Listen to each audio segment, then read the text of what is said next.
অত্যন্ত খারাপ খবর বাংলা টেলিপাড়ায়।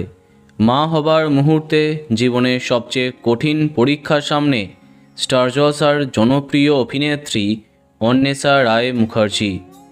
বাংলা ধারাবাহিকে সম্প্রতি খুব জনপ্রিয় হয়েছেন তিনি। অভিষেক বীর শর্মার সাথে সোহাগ চাঁদ ধারাবাহিকের নায়িকা হয়ে ডেবিউ করেন তিনি।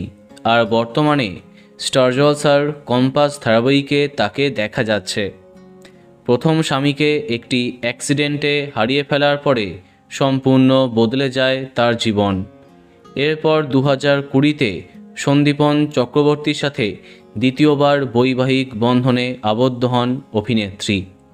সুখের সংসার ছিল তাদের।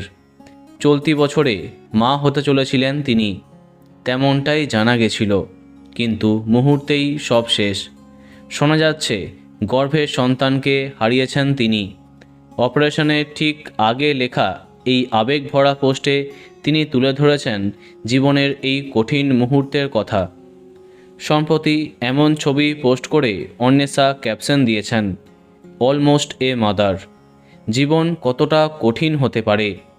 সার্জারির ঠিক কিছুক্ষণ আগে এই ছবিটা পোস্ট করলাম, যাতে আমি মনে রাখতে পারি কতটা কষ্ট আমি সহ্য করেছি, মানসিকভাবে এবং শারীরিকভাবে। I was almost a mother, my Angel baby. মা দিবসের ঠিক আগের মুহূর্তে এমন একটা ট্র্যাজেডি যেন সবাইকে কাঁদালো। তার এমন পোস্টে তার পাশে দাঁড়িয়েছে তার কোঅ্যাক্টর এবং অনেক দর্শক। বন্ধুরা, ভিডিওটি এইটুকুই।